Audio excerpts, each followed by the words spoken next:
Hello friends, today in this video I will show you how to enable your network and internet connection in Windows 10 and 11.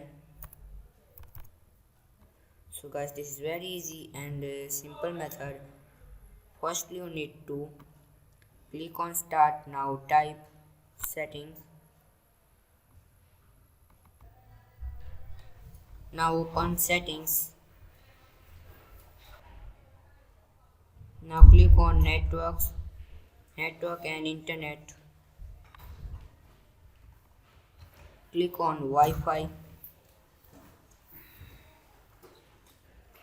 Now you see this left right side network. Click on it, this option.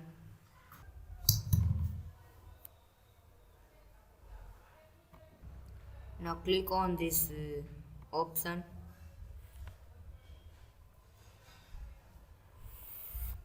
Now you see this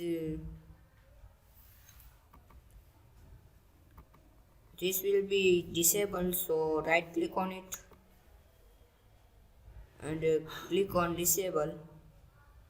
If this enable, if it does disable, so right click on it. Now this is option enable. So guys, this is very easy and simple method. So thanks for watching. Please like, share and subscribe my channel. Please comment this video work for you or not.